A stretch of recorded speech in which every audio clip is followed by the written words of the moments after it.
प्रदेश में चल रहे हैं, चुनाव प्रचार पूरे जोरों शोरों पर है। लेकिन ये चुनाव दिलचस्प हो गया है क्योंकि AIMIM अर्थात असदुद्दीन ओवैसी की पार्टी की सक्रियता ने और स्वयं ओवैसी की सक्रियता ने एक नए समीकरण को जन्म दे दिया है। पार्टी ने 7 शहरों इंदौर, भोपाल, जबलपुर, खरगोन, बुरहानपुर, खंडवा और रतलाम में अपने प्रत्याशी उतारे आ रहे हैं। बताया जा रहा है कि असदुद्दीन ओवैसी की पार्टी 2023 में होने वाले मध्य प्रदेश विधानसभा के चुनाव की तैयारियों में जुटी है। ऐसे में वह नगरीय निकाय चुनावों के जरिए अपनी जमीन बनाने की तैयारी में है। जबलपुर में प्रत्याशियों के समर्थन में सभा को संबोधित करते हुए ओवैसी ने कहा कि मुस्लिमों की दुर्दशा के लिए पहले कांग्रेस और उसके बाद बीजेपी जिम्मेदार है। अब ओवैसी की एंट्री से बीजेपी और खासकर कांग्रेस को अपने मुस्लिम वोट बैंक को संभालने की चुनौती होगी। भारतीय जनता पार्टी के पास तो सहूलियत है, उसे लगता है कि मुसलमानों का वोट अमूमन उसे मिलता नहीं है, लेकिन कांग्रेस के लिए ओवैसी का इस कदर सक्रिय होना निश्चित रूप से परेशानी का सबब है। परेशानी का सबब इसलिए है कि कांग्रेस को लगता है कि भाजपा से जो भी मुसलमान नाराज हैं वो कांग्रेस को वोट करेंगे और कांग्रेस को जो मुसलमान वोट करते हैं वो तो वोट करेंगे ही। लेकिन अब इस वोट में विभाजन का संकट पैदा हो गया है। इसीलिए मीडिया प्रमुख मध्य प्रदेश के के मिश्रा ने खुल के ही बोल दिया, ओवैसी कुछ नहीं है, भाजपा के एजेंट हैं, भाजपा के इशारे पर ही सक्रिय होते हैं और कुल मिलाकर कांग्रेस को नुकसान पहुंचाने का काम करते हैं।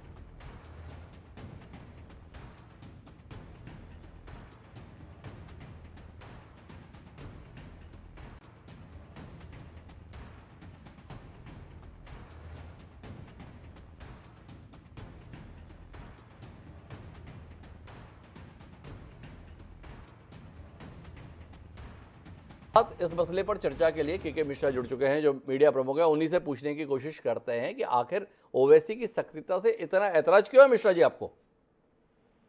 हिमांशु जी देखिएगा, ओवैसी की सक्रियता से कांग्रेस पार्टी को कोई ना ऐतराज है ना हम परेशान हैं जी। वो राजनीतिक दामाद तो भारतीय जनता पार्टी के हैं, तो हम उनसे परेशान क्यों होंगे। और भारतीय जनता पार्टी उनका जो उपयोग करती रहे, उनसे कोई मतलब नहीं है। पर इस देश का मुसलमान ओवैसी को पहचान चुका है और वो ओवैसी के रूप में जगत प्रसाद नड्डा और नरेंद्र मोदी जी और अमित शाह जी की तस्वीर को देखता है जी। पर के मिश्रा जी, सवाल इस बात का है, ओवैसी तो सबसे कटु आलोचक है मोदी सरकार के, मोदी सरकार की नीतियों के। तो ऐसे में उनका हाथ बीजेपी के साथ वाकई आरोपों में कोई सच्चाई है, या आपको लगता है कि चूंकि मध्य प्रदेश में अब तक मुसलमानों के पास कांग्रेस के अलावा कोई विकल्प नहीं था, पर ओवैसी का आना एक विकल्प पैदा कर देगा जो कहीं ना कहीं कांग्रेस को नुकसान पहुंचाएगा, इसीलिए आप इतने परेशान हैं? हिमांशु जी, आप तो इस देश के पत्रकारिता के बड़े हस्ताक्षर हैं जी। आप बताइएगा कि हिंदुस्तान का हर मुसलमान भारतीय जनता पार्टी की निगाह में राष्ट्रद्रोही है जी।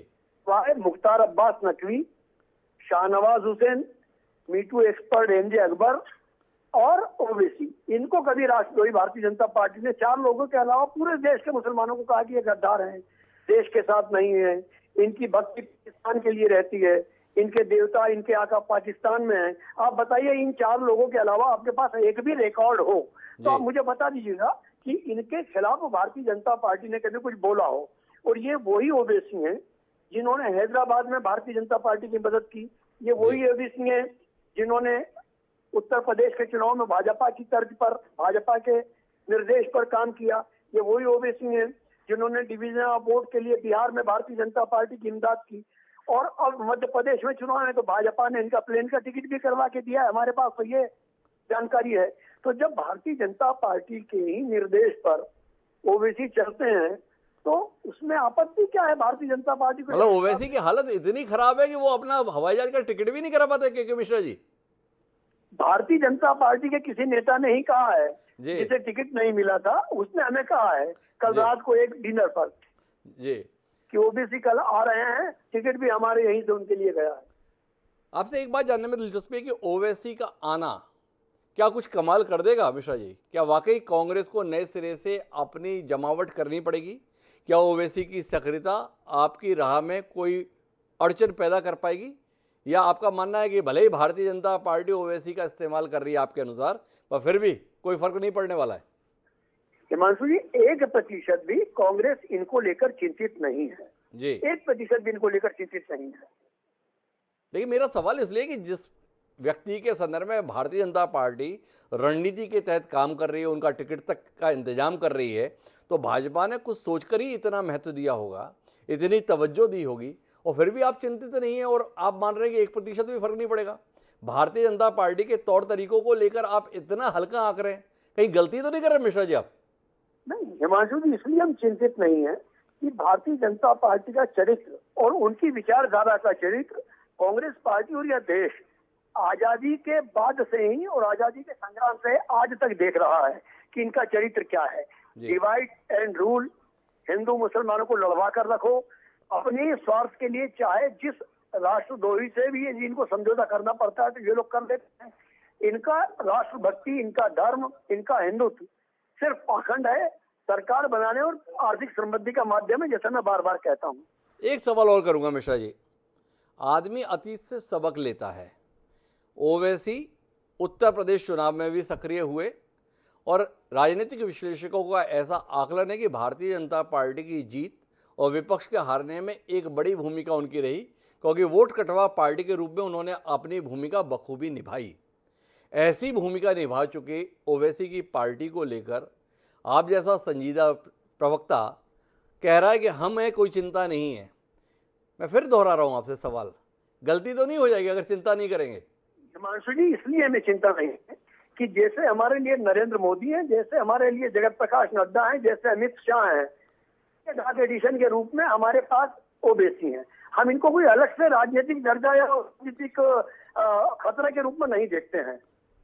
तो कमाल की बात कह दी कुल मिला के मिश्रा जी ने। ओवैसी को चाहे तो आज बिरयानी खाने का मन कर सकता है, क्योंकि कांग्रेस पार्टी के मीडिया प्रमुख ने उनका दर्जा अमित शाह, जेपी नड्डा और नरेंद्र मोदी के समतुल्य कर दिया है। ओवैसी के राजनीतिक जीवन की ये कम छोटी उपलब्धि तो नहीं आंकी जा सकती। बहरहाल मिश्रा जी, आपका बहुत बहुत धन्यवाद हमारे साथ जुड़ने के लिए। लेकिन इतना तय है कि के मिश्रा भले ही इनकार करें कि ओवैसी के आने से कोई फर्क नहीं पड़ता, पर कांग्रेस की प्रतिक्रिया, कांग्रेस की तड़प बता रही है कि ओवैसी की सक्रियता कांग्रेस को भा नहीं रही है।